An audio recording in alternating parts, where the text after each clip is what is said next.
当年太穷了，你们现在这些小孩儿根本想象不到，半大丫头小子光着脚到处跑，吃的也不够，一大家子一个月连1斤米都分不到。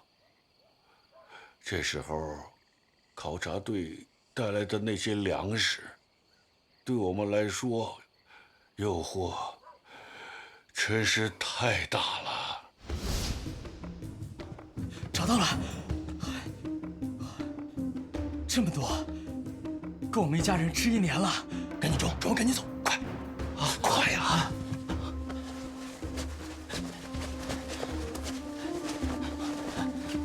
哎，我跟你们说，每个袋子最多整鸟2万米啊！啊，他们就该发现了啊！听到没有？啊！小王，哎，看到那锅没有？那锅里面装的可是正经猪油，去舀点。好嘞，快去！快点！哎，舀多了，下面舀下面，别舀多了。快！你们干什么呢？盘马！你身为向导，竟然偷窃考察队的财物！我们实在是太饿了，你放过我们吧，我们下次再也不敢别找借口了。走，跟我去见队长。我不去，走，我不去，走。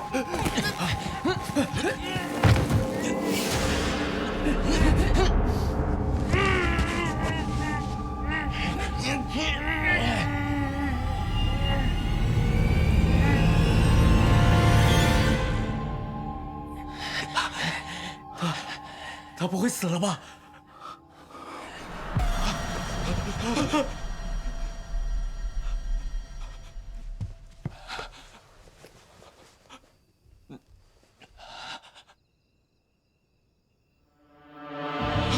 行吧，我杀人了，怎么办？我杀人了，怎么办？我杀人了！你冷静点儿，你再狠的话就会把其他人给招过来，到时候他们一个都跑不掉，全都得枪毙，你知道吗？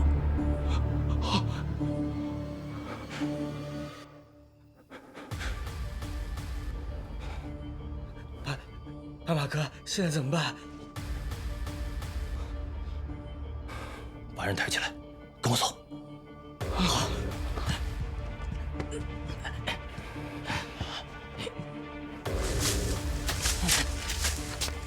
快点！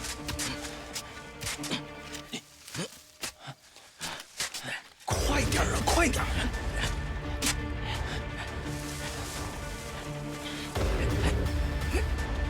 快点！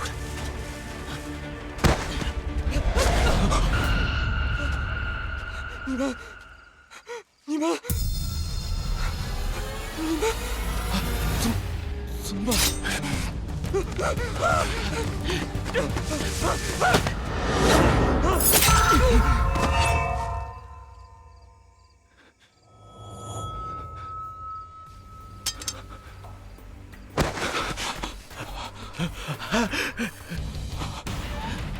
完了，斑马哥，咱们逃吧。已经2个人了，咱能逃去哪儿啊？瞒不住了，一辈子猫在大山里吗？那我们怎么办？2个人也是伤，傻瓜也是伤。不如趁他们睡觉的时候，把他们全干掉。到时候斑马哥也要死不知道，外面的人肯定以为是境外的人干的。斑马哥，你发话吧，我们听你的。对呀，对，发话吧。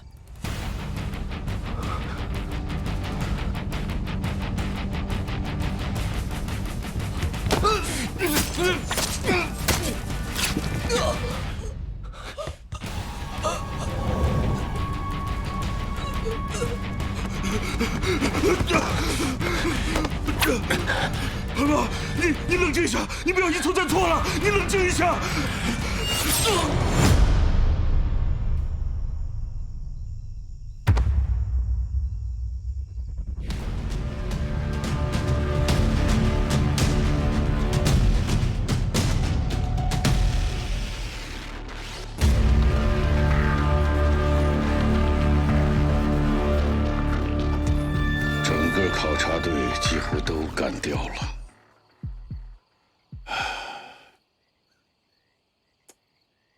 我们当时已经杀红了眼，像野兽一样，完全控制不住自己。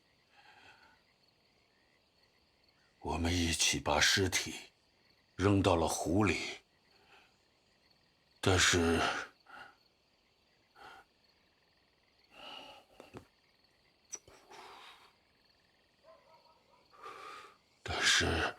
发生了我这辈子见到过的最可怕的事。把那个搬过来。来，慢点。啊。这个沉啊，来，哎，坐。等一下，哎，好，搬那设备小心点。哎，好嘞。哎，谁？白毛，你冷静一下，你不要一错再错了，你干嘛这么看着我？怎么了？没事吧？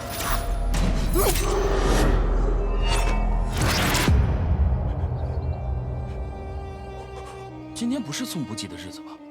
你来这儿干嘛呀？我打猎。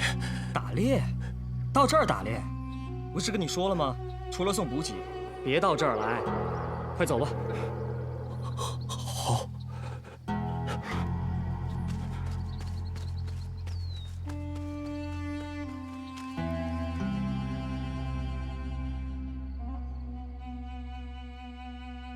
人不可能死而复生，他们肯定是妖怪，就是湖里的妖怪。你确定他们和之前的一模一样？一模一样。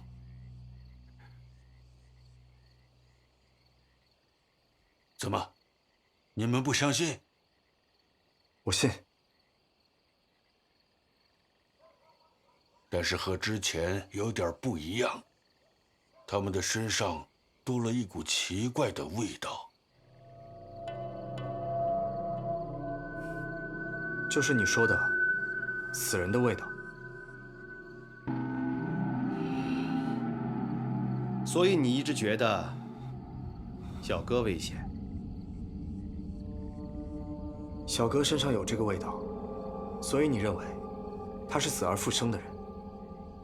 可是死而复生的人未必会害人，你为什么这么害怕？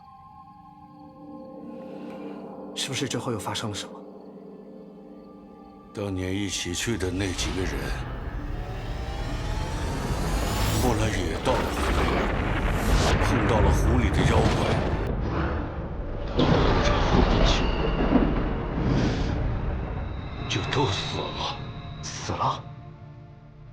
二父和财旺是在家门口吊死的，丁福是喝农药死的。你的意思是，他们是自杀？村里人都这么说，但我知道他们一定不可能自杀，他们是被湖里的妖怪杀死的。我怕极了，逃进山里躲了3年，才敢回来。小哥，怪不得他不认识你。他躲进山里那几年，正好是你住在这儿那段时间。铁块是什么？我也不知道。我逃了3年回来，还是害怕，又去了湖边，在那儿捡了一件衣服，铁块就在衣服里。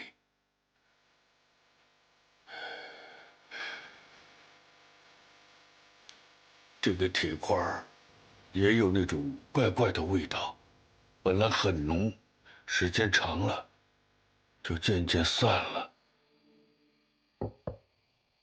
那个塌肩膀到底是什么人？为什么让你杀了我们？我也不知道他是谁，但是他就知道我干的所有的事他特意交代我，如果有人来查当年的考察队，就把他们引到水牛头沟去。看来这个塌肩膀，就是守护秘密的人了。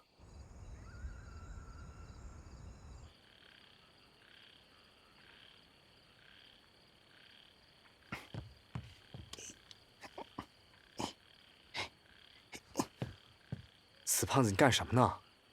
我检查一下小哥到底是活人还是妖怪。妖怪。我觉得也是，我得看看到底是什么妖怪。哎，都什么年代了，别这么迷信，要相信科学。那个盘马说的话，一大部分都是他自己想象出来的事情。我相信这死人绝对不会复活，而且这湖里呢，也绝对没有妖怪。那这死而复生的考察队，你怎么解释啊？进山的和出山的，根本就不是同一支考察队。你的意思是，没有人死而复生，后面出来的是另一批人？没错，另一批人易了容，骗过了盘马。我觉得啊，这是一场蓄谋已久的阴谋。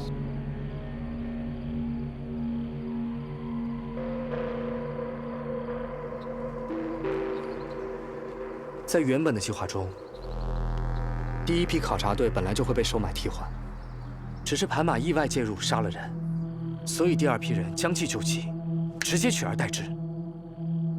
而湖底的妖怪应该是陈文清破留他们刚好那天晚上去了湖底勘察，躲过了一劫。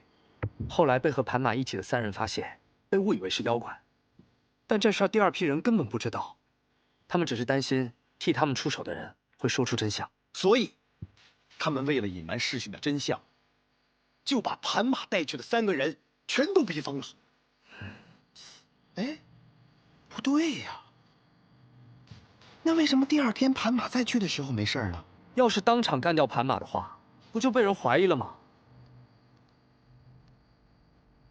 这支考察队不久之后就去了西沙。第2支队伍策划这次行动的目的，就是为了混进西沙考察队，或者是说，阻止第1支队伍进入西沙。可是这几十年前，有这么发达的易容术吗？录像带里就有一个人跟我长得一模一样，而且在西沙的时候，我也看见了一个人跟我长得一模一样。哎，你说来说去都是你的猜测，没有证据啊！证据就在湖底啊！盘马说了，他把尸体扔进了湖里，我们去湖里看一下。如果真的有尸体的话，那就能证明盘马确实杀了第1批考察队，同时也能证明这儿确实存在过2支不同的考察队。那也证明我们得报警了。不过这都这么多年过去了，那有尸体也早就烂没了。尸体没了，但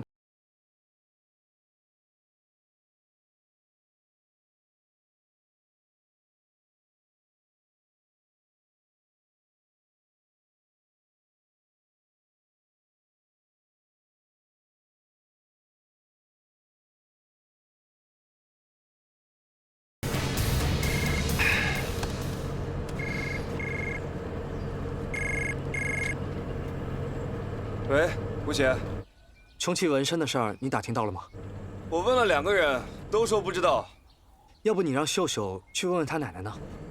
霍老太太不会用手机，图片发不过去。你放心吧，秀秀已经让人去新月饭店打听了，正在等消息呢。那行吧，有消息随时告诉我。知道了。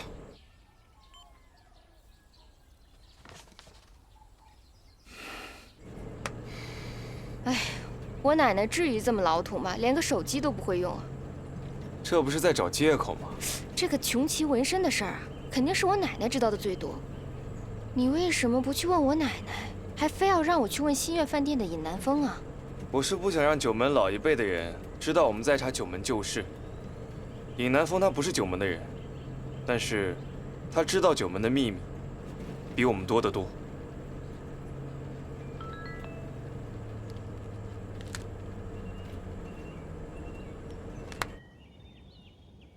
哎，开饭喽！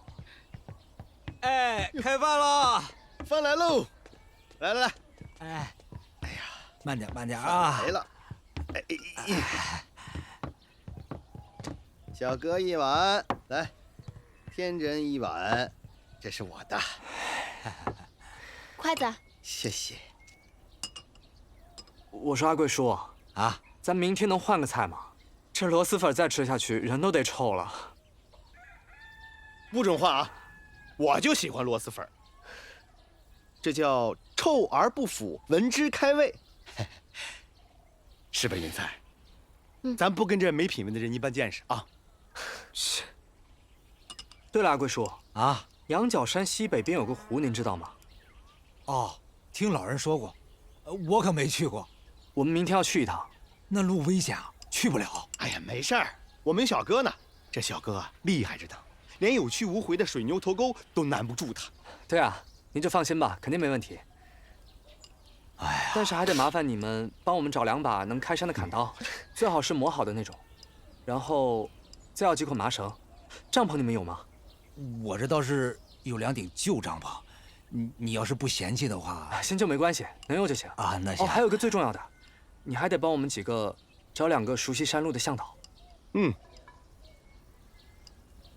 没问题，包在我身上。哎，太好了，谢谢啊。哎，这螺蛳粉啊，真好吃。好吃，趁热吃，趁热吃啊！正宗螺蛳粉，尝一个。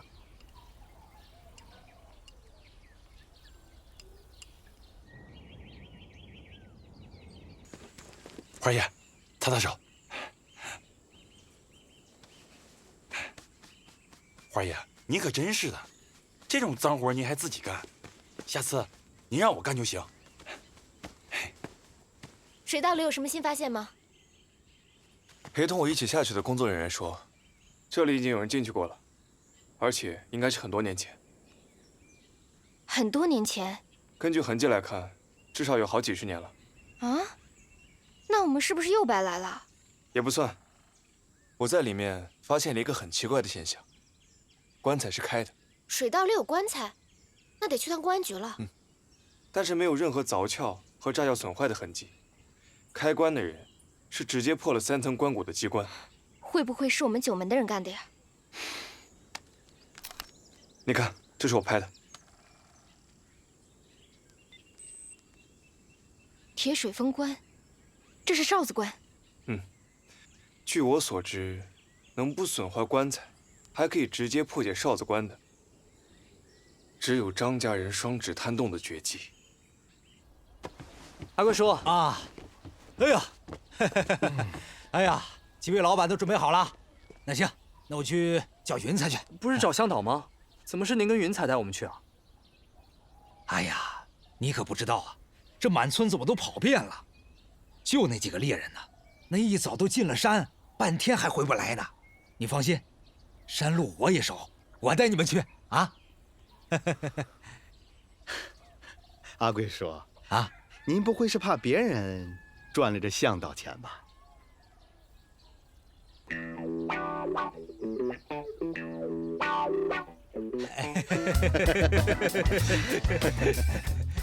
哎呀，谁赚都是赚嘛，对不对？你看我跟几位老板都这么熟了，那还不照顾一下自己人？再说了，这个路啊，我也一定是安全的把你们带到。啊，哎，不行，这还有云彩呢。你也说了，这一路不好走，她一个姑娘家的，万一遇到危险怎么办呀？哎，云彩你就别操心了，那5岁就跟他爷爷进山呢，那山路啊比我还熟呢。你熟也不行，这万一遇到什么危险，你这当爹的不心疼，这我还心疼呢。各位老板，瞧不起人是不是？没有，绝对没有。云彩妹妹，你别误会啊，我主要是担心你，在我心里，你绝对是最佳人选。哟，变卦的这么快，看来有人想老牛吃嫩草啊。什么老牛吃嫩草？我正当状元，就算是牛，那也是壮牛。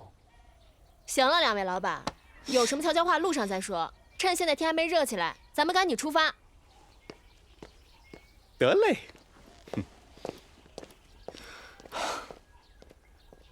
走吧。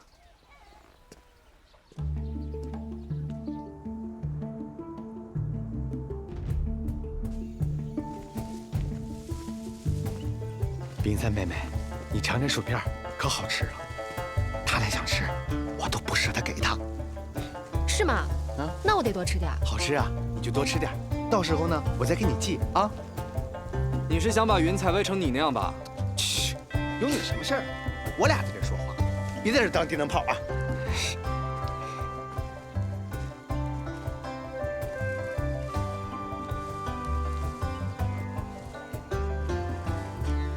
庞老板啊，你们到底是干什么的？这几天我都看出来了，你们肯定不是搞旅游的，哪有搞旅游的会来这种地方？事到如今，有些事情我必须要告诉你了。其实，我们是有秘密的大人物，但是只要你亲我一口，我就偷偷全告诉你。那你闭上眼睛。啊，这真亲啊！嗯，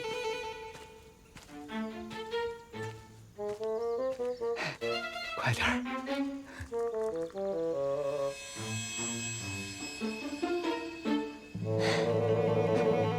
哎，云彩，你敢耍你胖哥？哎！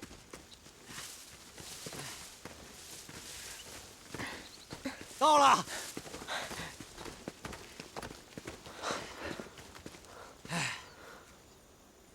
我去，终于到了。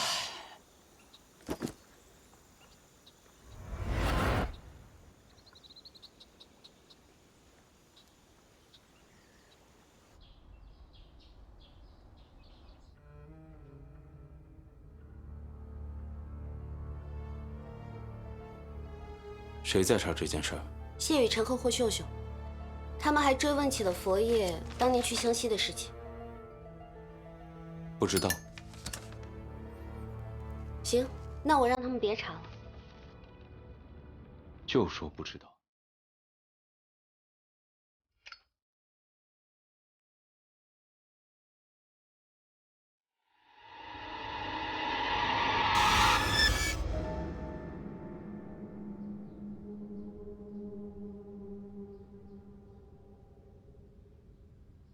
小花，你说这是相片还是画儿？这其实是张黑白照片，之后上了彩色。这里的人应该就是佛爷，还有尹大小姐。对不住了，二位。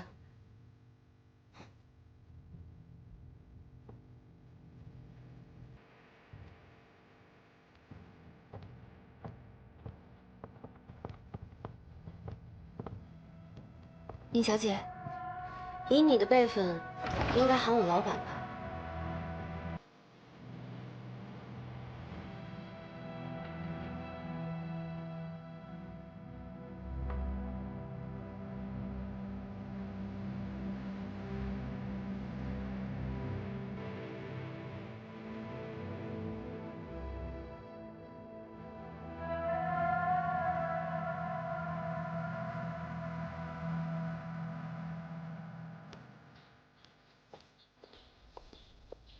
不知道，查了2天就告诉我们不知道啊！那张穷奇图不知道怎么回事也就算了，哦，佛爷的事他居然也说不知道。他们要是不知道，谁知道呀？哦，他们要是不知道，那日山爷爷在这新月饭店干什么呀？行了，别置气了。他们其实就是不想告诉我们，不说就不说，反正九门的事情，又不只是他张日山一个人知道。哼！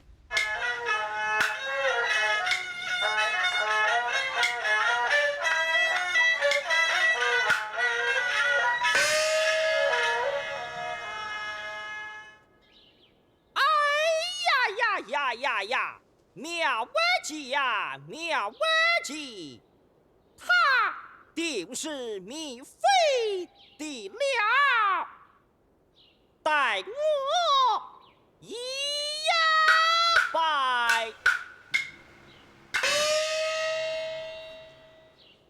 好了，您请。请坐。小九爷，今儿个跟你搭戏，好像回到了当年，中间有那么一两下子，感觉到自己是在跟二爷搭戏。何老，您过奖了。只有跟您对戏的时候，才能想起师傅教我唱戏的点滴微末。何老，您喝茶。霍小姐，你现在越来越像你奶奶年轻时候的样子了。何老，瞧您这话说的，我是我奶奶的亲孙女，我不像她像谁呀？小九爷，今儿个叫我来，不全是为了唱戏吧？还是何老您了解我。我这次专门请您过来啊，既是要跟您唱戏，也要问您一件事。您知道湘西古张一城水道吗？我知道。你要问些什么？那这二爷还有佛爷，他们去过那儿吗？去过。那他们去那儿，是不是带出来什么东西了？带出来什么东西，我就不知道了。一般来说的话，佛爷带出来的东西都会放在哪儿啊？佛爷的贵重物品，他一般都交给国家了。至于那些不重要的或者私人用品，大部分他都放在新月饭店了。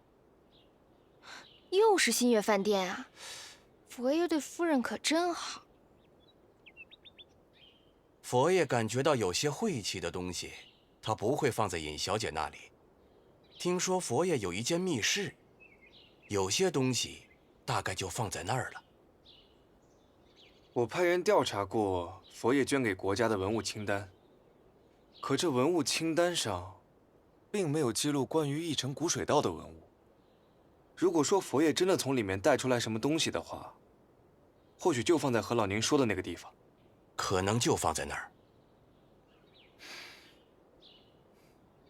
可是何老，这佛爷从前的宅邸早就被拆了，宅邸都不在了，那这个什么密室会不会也不在了？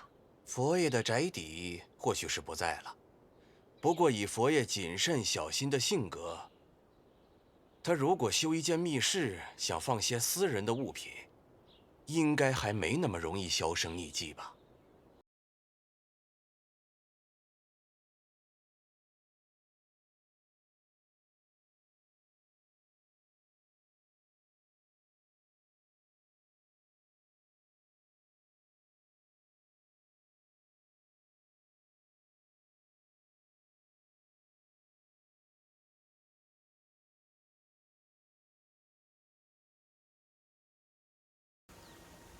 没关系，都这么多年过去了，要真有什么线索，早就被雨水冲进湖里了。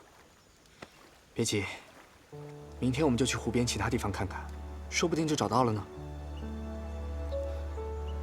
咱们走到这一步了，不管你的秘密埋得多深，我们一定会陪你找到真相的。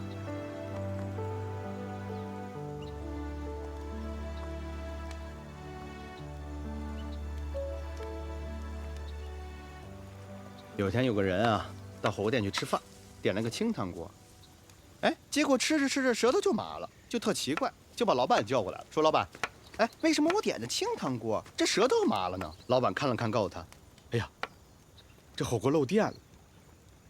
哎，不好笑吗？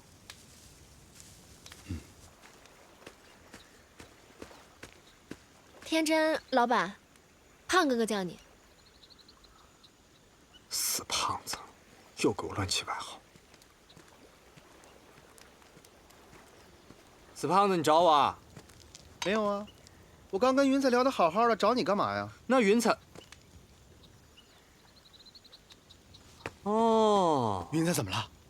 哼，这小姑娘看上的不是你，她就想跟小哥聊天。看来我亲爱的胖爷又要失恋喽，节哀顺变吧。去你的！哎，这什么声音啊？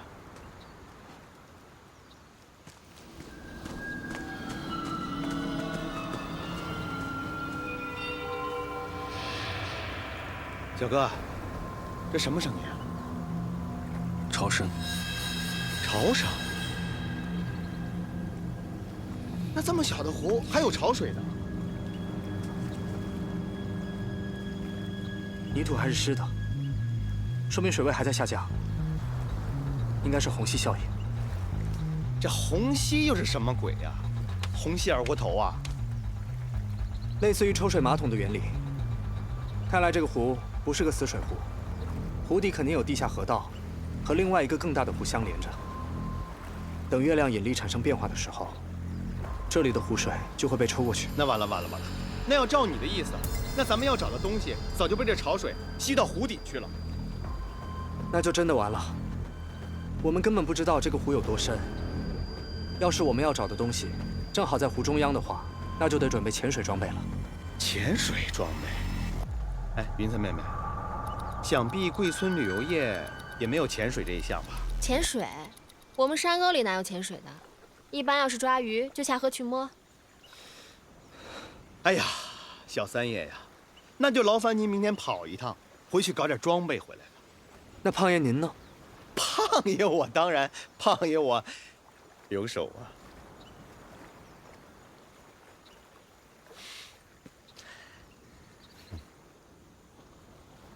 哼，哎，这是佛爷的纹身呐。佛爷身上怎么会有穷奇呢？这穷奇不是凶兽吗？你们年轻人不知道，九门之首张大佛爷家族的纹身就是穷奇。佛爷是张家人，而张家呢又分为两脉，一脉是东北张家，那是真正的张家。据说那家人的纹身是麒麟，咱们佛爷呀，是张家旁支的一支，旁支就是穷奇的纹身。日山爷爷当年就是佛爷的亲兵，他肯定认识这个纹身的，竟然还好意思跟我们说不知道。张会长的原话是什么？尹南风说日山爷爷不愿意告诉我们，他就说不知道。慢着，怎么说？不知道就说不知道。这就是一个信息。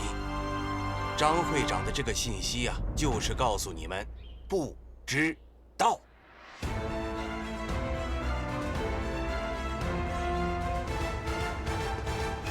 如果不知道是一个消息的话，那么日山爷爷说的这个不知道，到底不知道什么东西啊？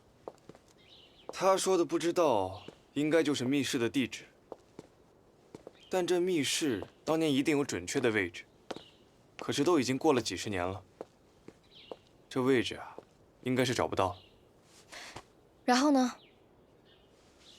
所以我们就得找老版的地图。那些曾经在老版地图上出现的地点，加上在现在地图上没有出现的，那这些地点当中，就会有佛爷的密室了。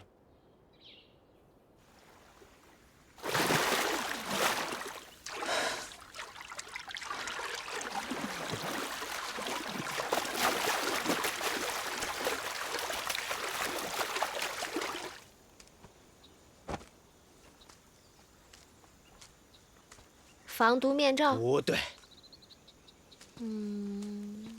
防虫面罩？再猜。你好好看看。小哥，你又下水了，有什么新发现吗？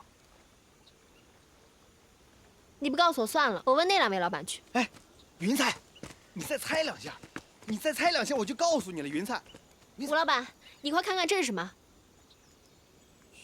行了，胖子，别总逗人家小姑娘。这是小哥刚捞上来的。哎，真没意思。给。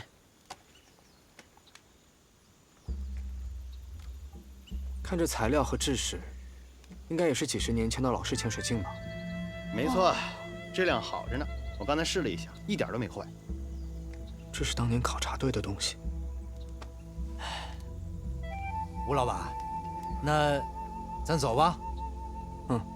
哎，阿贵叔，啊，你回村的时候帮我们找找，看看有没有那种充气的筏子给我们带回来啊。有了这个潜水镜啊，我们就可以算上法子，去那个羊角湖的深水里转转了。行，那我们回去了，我给你问问。好，你们可一定要注意安全啊！放心吧，胖爷我水性好着呢，江湖人称浪里白条。得了吧，胖哥哥，就你还浪里白条，别是浪里白熊吧？哎，你们知道那鲸鱼吧？啊，在陆地上的时候连身都翻不了，但是到了水里就乘风破浪，游刃有余。等着吧啊，胖哥，我给你露两手。哎，别傻笑了，去拿你东西，咱一会儿跟吴老板一块儿走啊。我就不回去了吧？哎，我留下来还能给他们做向导。咱不是说好了吗？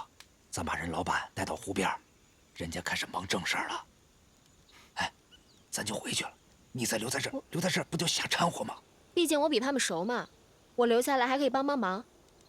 就是，我们这儿啊少不了云彩的帮忙。阿贵说啊，你就放100个心吧啊，有我跟小哥在这儿呢，这云彩啊绝对安全，你们就踏踏实实的下山，我们在这儿安营扎寨。我跟你保证啊，等你回来的时候，这云彩啊连一根头发丝儿都少不了。是啊，阿贵叔，既然浪里白兄都这么说了，他一定能照顾好云彩的。那行吧，那你注意安全啊。那吴老板，走，走吧，走吧，拜拜。走了，胖老板啊。晚上注意白熊。哎，这什么眼神啊？说什么呢你？哎，云彩，哎，你要去哪儿啊？我爹走了，我回去换个衣服，下湖里玩水。那可不行。你放心，我水性特别好。哎呀，我刚跟你爹保证了，要好好照顾你。你说你就要下水，这水里多危险呀！你这样，你就老老实实在这儿等着，你浪里白条胖哥哥亲自下水，你想要什么好东西啊，我全给你捞上来。你就请好吧啊。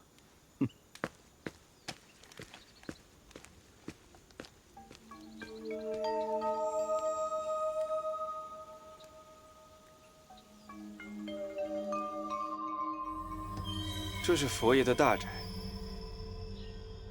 这是佛爷的私邸。看来这张日山说的是没有错，还真是不知道。而且现在的地图上，根本没有办法显示佛爷的房产，这些地点都被隐藏起来了。哎，秀秀，你看，这像不像一条龙脉？还真有点像哎。我听说佛爷对风水堪舆也有些研究，他的宅子建在这里，正是龙眼的位置。难道这条龙脉就是线索？不对，这看起来虽然像一条龙脉，但其实并不是龙脉。我之前听说过一种非常罕见的风水格局，叫父系之脉，与龙脉相似，但又不尽相同。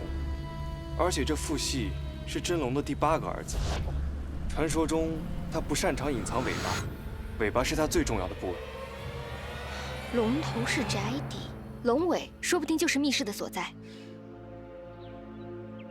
你说的没错，密室很有可能就在这龙尾。可是这么一大片区域，我们上哪儿找啊？这密室也不好找啊。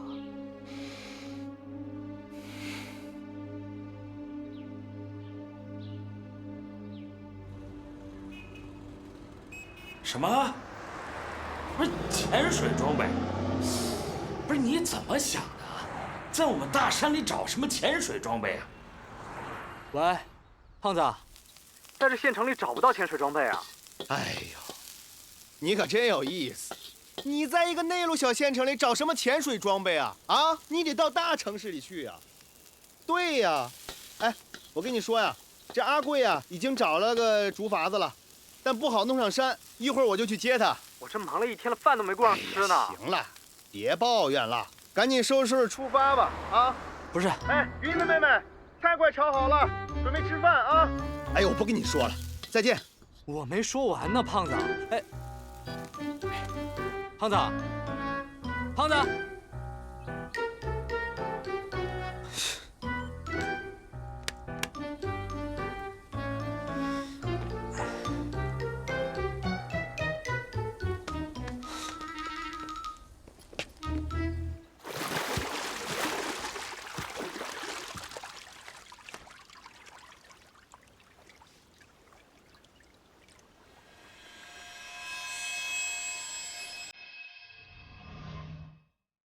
你装，赶紧走，快呀！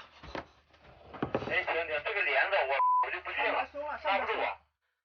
我们实在是太饿了。来，停，把那个缝合一下。你不要再一错再错，你冷静一下，你冷静一下。什么？对不起，节目组。对不起，再来一下。哎，要看一句。我的，对不起。来，乖哥。哎，对不起。Sorry。我给弄混了。没错。什么才对不起啊？没错，盘马说了，尸体扔进了湖里。如果湖里真的有尸体，怎么接啊？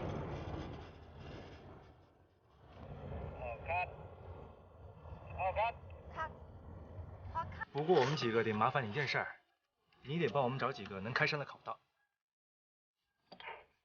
对了，阿贵叔，羊角湖西北面有个羊角山，对不起。啥意思？再来，对不起，我。这里已经有人进去过了。我们在主室当中。再来 ，sorry， 我们是。停了。哪有搞旅游的会来这种地方的？事到如今，有些事情。行。要是好吃啊，到时候我再给你寄啊。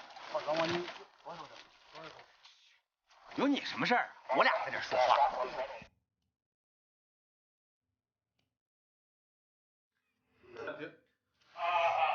来，两位，找这个，来这个。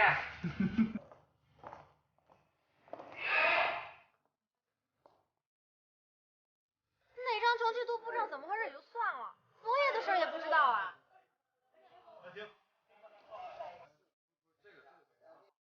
慢着，他怎么说的？大部分物品再来。是这密室的地址，而这密室啊，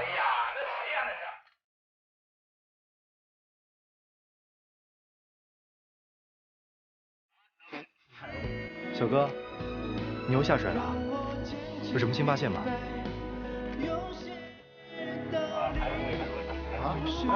胡老板，咱走了。对不起，这是太阳。你就放100个心，你们啊就踏踏实实的下山去。那个阿贵叔，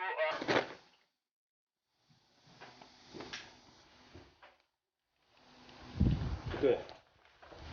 但现在消失的位置，这里面啊，一定就有佛爷的密室。然后呢？爱情。